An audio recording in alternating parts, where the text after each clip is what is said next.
Bonsoir à tous et bienvenue dans le journal. Voici les titres.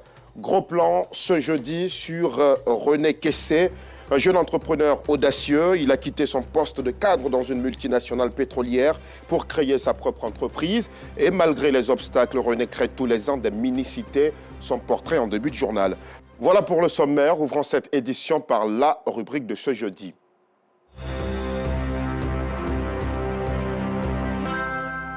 C'est un entrepreneur comme ceux de la nouvelle génération, plein d'audace. René Kessé, entrepreneur dans l'immobilier, a absolument tout abandonné de ses privilèges de cadre dans une entreprise pétrolière de renom. Aujourd'hui, il est promoteur, investisseur immobilier et coach en investissement immobilier. Son créneau, la réalisation de mini-cités. René Kessé, un passionné de l'immobilier, c'est un portrait de Clément Boko, Gilles Tonia, Sidiki Ouattara et Dieudonné Siloué Doyouman.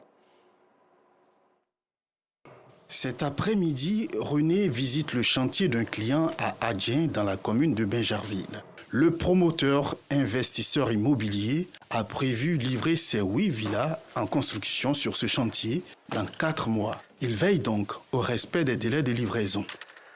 Le planning est tenu? Oui, c'est tenu. D'accord. Merci. Bonsoir les gars. Bonsoir les boss, bonne arrivée. Merci. Sur les chantiers, aucun détail ne lui échappe. Si René prend aujourd'hui autant de plaisir dans son travail, c'est qu'il a fait une reconversion professionnelle qui lui réussit bien. Dans un passé récent, j'étais ingénieur financier dans une multinationale pétrolière. J'avais plus ou moins mon projet en tête et petit à petit, en 2014, j'ai commencé à acheter mes premiers terrains en vue de réaliser mon projet de vie, qui est d'être, en tout cas, promoteur immobilier. Et à partir de 2018, j'ai réalisé ma première mini-cité sur 4 terrains, 8 villas duplex. Et c'est à partir de là, 2018-2019, j'ai réalisé ma deuxième mini-cité.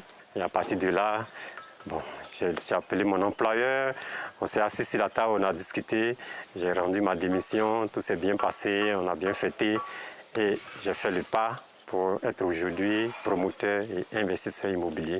Mais cela ne s'est pas fait du jour au lendemain. Je ne pouvais pas me mettre, je veux dire, mon avenir, l'avenir de ma famille, dans un domaine que je ne maîtrise pas. Donc je me suis formé dans la première université reconnue en Côte d'Ivoire. Et j'aime à le dire, nos diplômes sont signés des mains du ministre de la construction, du logement et de l'urbanisme.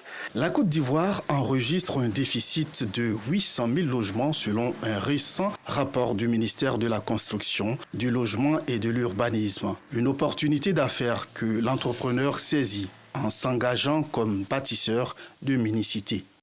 L'homme d'affaires construit des villas qu'il commercialise aux gros œuvres. En livrant aux gros œuvres, le client il a le temps de faire sa finition à son rythme. Et de 2, il a la qualité qu'il veut mettre dans sa finition. Sur ce chantier, Germain est l'entrepreneur en charge de la construction. Monsieur René Kessé et moi, on se connaît grâce à un ami. Il m'a présenté à Monsieur Kessé. Et puis bon, après on a échangé et on a obtenu le marché. Vous pouvez être salarié et être promoteur immobilier. Parce que ça ne vous prend pas beaucoup de temps. Un peu comme un chef d'orchestre, voilà, c'est à vous de mettre en mouvement tous ces corps de métier que sont l'architecte, l'ingénieur, les maçons, l'entrepreneur. C'est à vous de les mettre en chorale, en fait, si je peux le dire ainsi. Si René ne met pas lui-même la main à la pâte, cela dit, il s'est associé à 5 passionnés d'immobilier comme lui pour créer une société civile immobilière. Hervé Fauchard-Conan est ingénieur bâtiment avec 18 années d'expérience à son actif. Au sein du groupe, il est en charge du suivi des travaux. Ce jour, nous le retrouvons en pleine supervision à Annan, toujours dans la commune de Bingerville. Les promoteurs immobiliers en Côte d'Ivoire, la plupart font ce qu'on appelle de la sous-traitance. Pour la plupart, c'est-à-dire qu'ils ont le marché, eux-mêmes ils ne construisent pas. Ils prennent d'autres entreprises, plusieurs entreprises qui viennent construire. Malheureusement, le premier constat qu'on fait, c'est qu'elles sous-traitent, mais elles ne suivent pas les travaux. C'est qu'elles oublient, c'est que quand je sous-traite un marché, c'est moi qui reste toujours le propriétaire de l'ouvrage. Donc c'est moi qu'on connaît. Ce qu'elle doit faire, c'est de suivre les travaux. Et c'est général à la Côte d'Ivoire. C'est-à-dire qu'on a tous les plans qu'il faut chez un architecte, on a les plans de béton, on a tout ce qu'il faut. Malheureusement, on ne suit pas les travaux. Mais le suivi des chantiers va rappeler à l'ordre régulièrement l'entrepreneur et les ouvriers à ce qu'on ne doit pas faire. Parce que comme je dis souvent, le diable se cache dans les détails. Moi, mon rôle sur un chantier, c'est de vérifier les petits détails qui vont faire qu'il ne va pas avoir de malfaçons. Est-ce que le fer 12, là, il est à sa place? Est-ce que le béton, là, est juste là où on devait mettre? Est-ce que l'agglo est bien monté? Est-ce que les joints sont bien faits?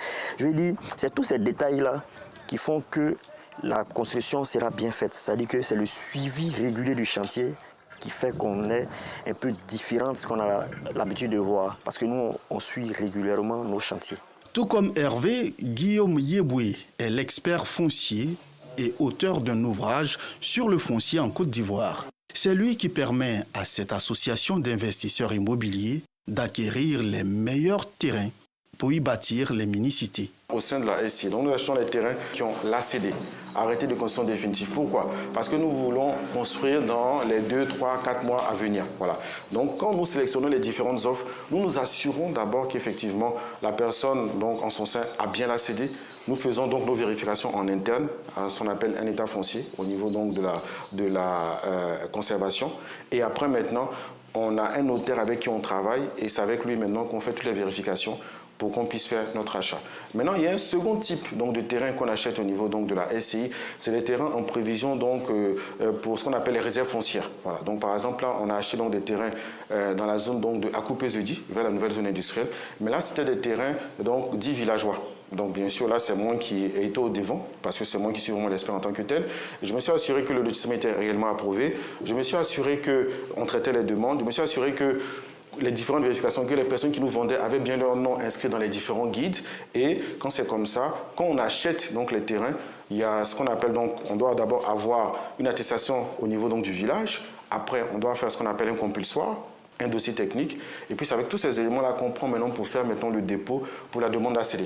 Des précautions à prendre, mais aussi le respect de la réglementation en vigueur. C'est le leitmotiv de René Kessé, qui a construit à Yamoussoukro une mini-cité qu'il a livrée aux acquéreurs clé en main.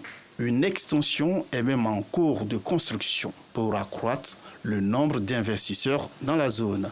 Ici, la stratégie est bien alléchante. Pour Abidjan, je veux dire, la tendance, c'est la livraison aux gros œuvres.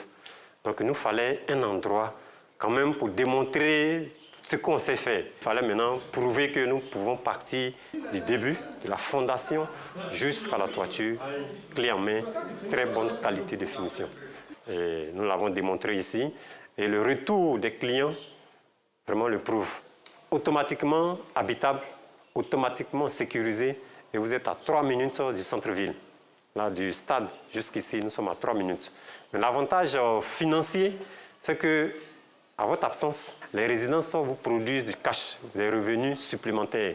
Je veux dire, un studio en format résidence meublée n'a pas les mêmes revenus qu'un studio en format location longue durée. Ici, nous construisons et nous revendons, et en même temps, nous faisons la gestion. Cette gestion, elle est faite, mais en même temps avec le propriétaire, parce que nous avons la domotique qui est installée dans presque toutes nos villas, elles sont toutes connectées. C'est les détecteurs de mouvement qui sont installés. Quand on ouvre la porte automatiquement, vous avez une notification. Ici, par exemple, j'essaie de mettre la lumière en marche de la terrasse, et quand j'allume, vous voyez que ça marche.